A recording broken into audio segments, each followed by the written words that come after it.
ओम शांति। 2 फरवरी की मुरली है। ज्ञान के सागर, आनंद के सागर, शिव परमात्मा कहते मीठे बच्चे, एक ईश्वर की मत ही श्रेष्ठ मत है।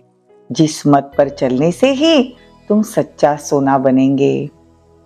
परमात्मा की श्रीमत पर चलेंगे, न मनमत न परमत, सिर्फ चलेंगे श्रीमत, तो क्या बनेंगे? सच्चा सोना बनेंगे। बाकी सब मतें असत्य बनाने वाली है।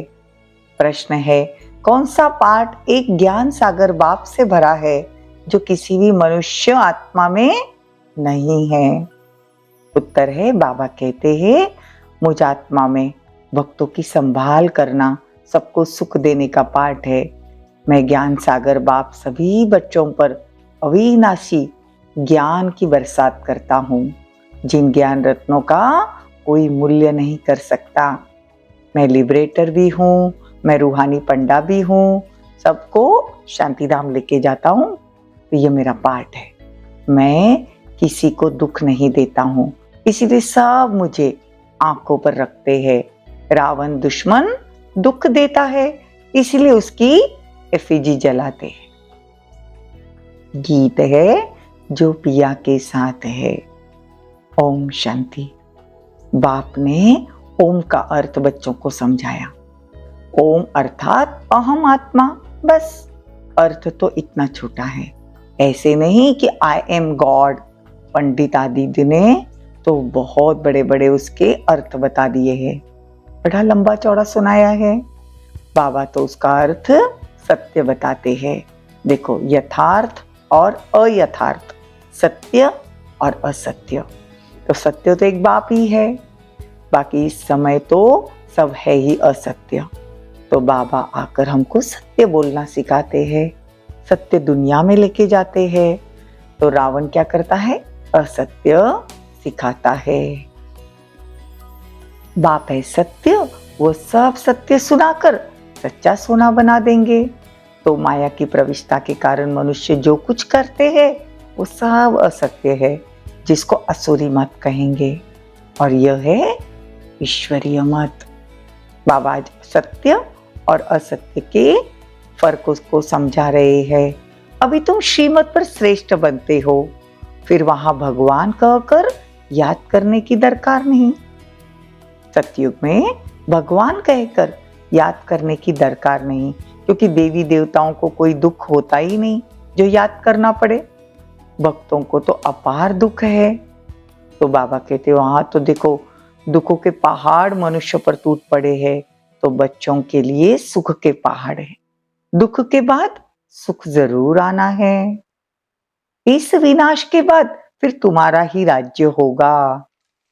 देखो, दुनिया वाले कहते हैं ना, महाभारी लड़ाई है, तो महाभारी लड़ाई के बाद क्या होगा? स्वर्ग के गेट खुलेंगे।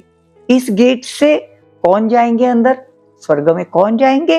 जो राजयोग सीखेंगे। सिखलाने वाला तो बाबा है ना, जो पिया के साथ है उसके लिए ज्ञान की बरसात है। यह अविनाशी ज्ञान है जिसकी बरसात बाबा करते हैं। इसीलिए बाबा कहते हैं अविनाशी ज्ञान की बरसात है। तो अभी तुम अविनाशी ज्ञान रत्न तुम्हारी बुद्धि रूपी झोली में धारण करते हो। देखो, एजुकेशन जो होती है ना, वो बुद्धि में धारण की जाती है। तो आत्मा बुद्धि सहित ये सब बातें ग्रहण करती है, मन और बुद्धि में ये बातें ग्रहण करती है।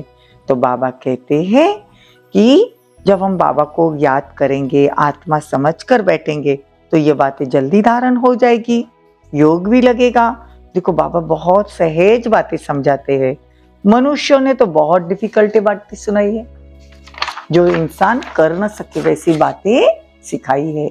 बाबा तो एकदम इजी लैंग्वेज में, हिंदी में हमको समझाते हैं। यह ज्ञान ही प्रायलोप हो जाता है। बाद में सतयुग में यह ज्ञान नहीं याद आएगा। तो अब डीटी सॉल्वेंटी कहां से मिलेगी? जब सतयुग की स्थापना कराने वाला होगा। अब बाप आया है तुम बच्चों को स्वर्ग की राजाई देने, सो भी 21 जन्मों के लिए। गाया भी है ना, कुंवारी वो जो 21 कुल का उद्धार करे। अब वो कुंवारी कौन सी? तुम सब कुमार कुमारी हो।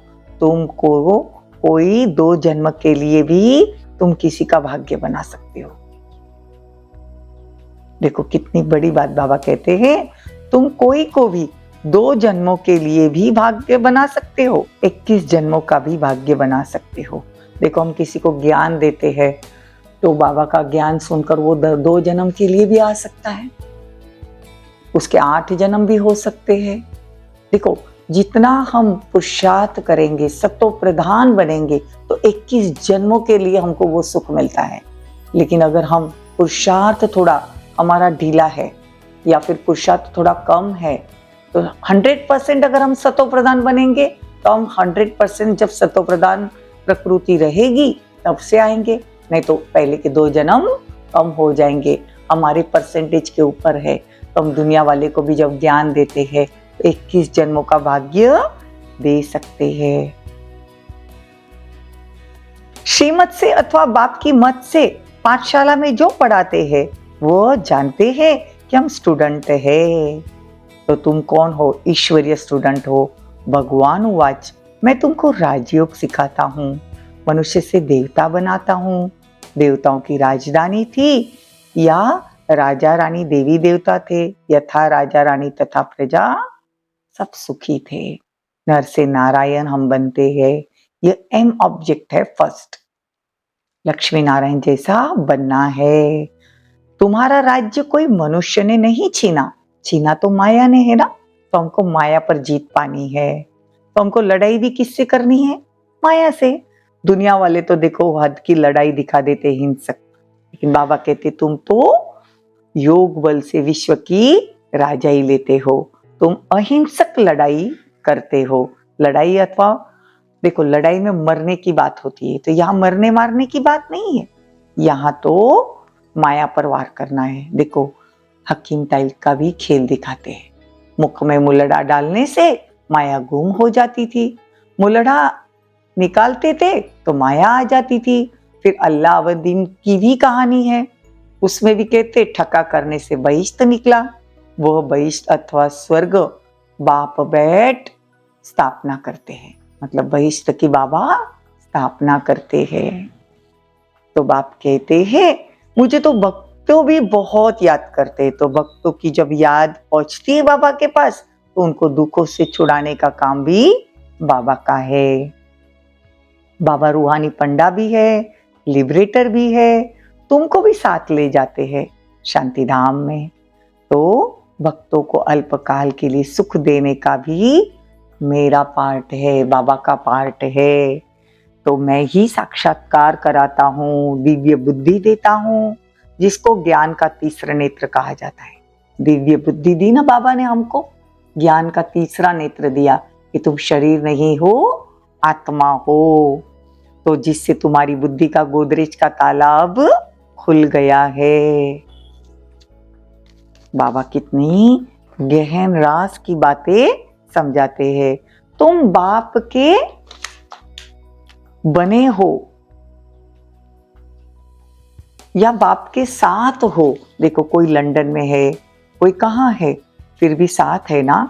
देखो उनको मुरली भी मिल जाती है, जो सयाने समझदार है वो 1 वीक का कोर्स कर लेते हैं, 7 डेज का, अच्छी रीति समझ लेते हैं, फिर स्वदर्शन चक्रधारी बनते हैं। 84 जन्मों का स्वदर्शन चक्र का राज भी बाबा बच्चों को समझाते हैं। तो जिससे क्या होगा, स्वदर्शन फिराने से माया रावण का सिर कट जाएगा, मतलब हमारे अंदर के जो भी विकर्म है वो कट जाएंगे, पाप भस्म हो जाएंगे, दैवी गुण धारण करेंगे। इस शरीर से सब कुछ भूलना है, इसके बदले तुमको प्योर शरीर मिल जाएगा। बाबा को याद करेंगे तो बाबा कहते हैं तुमको प्योर शरीर मिलेगा, आत्मा भी प्योर, शरीर भी प्योर, धन भी अथाह होगा।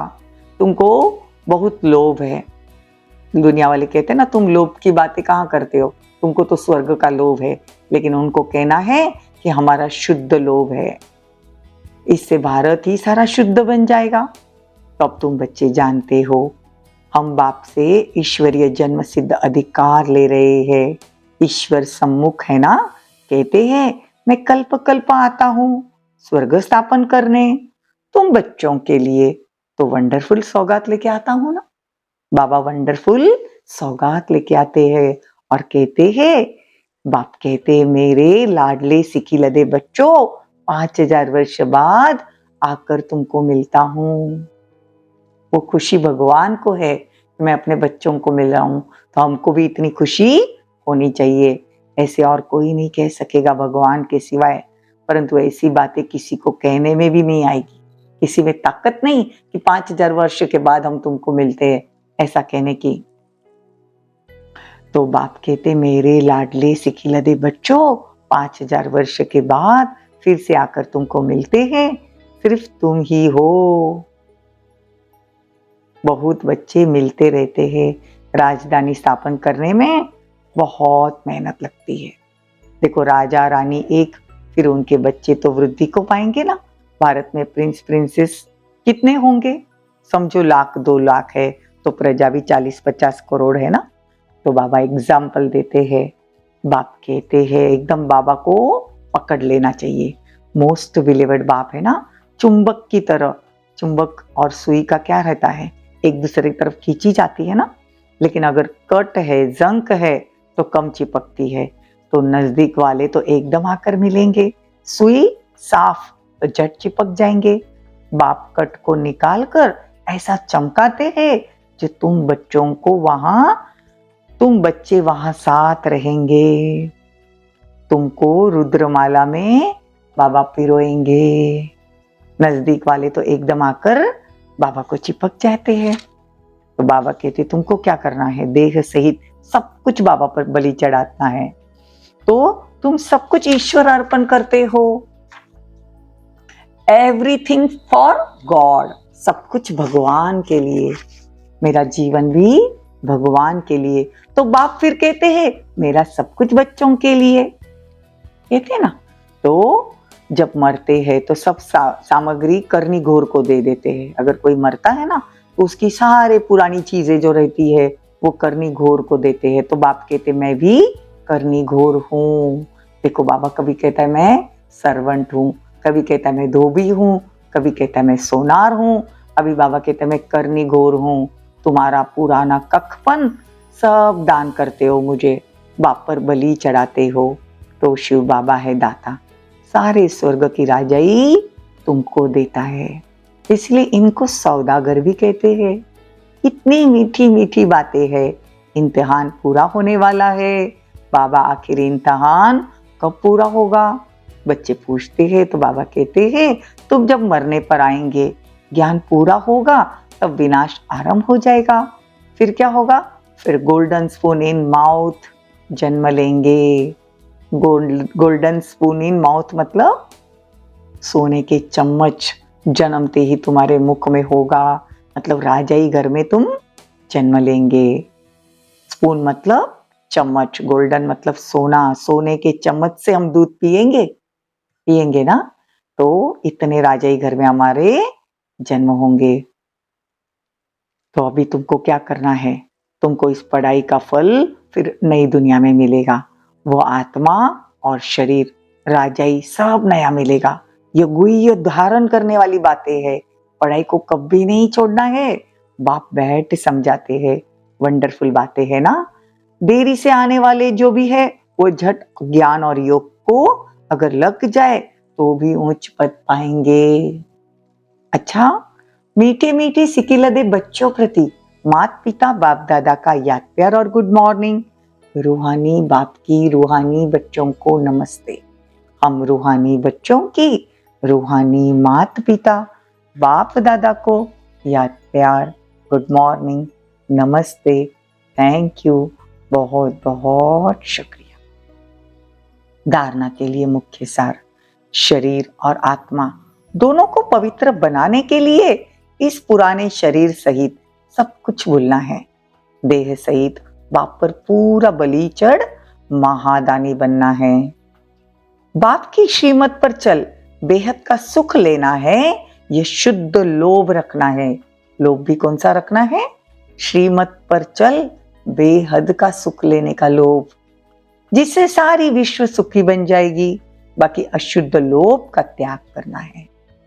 वरदान बहुत सुंदर वरदान है। अमृत वेले के महत्व को जान, महान बनने वाले विशेष सेवाधारी भव।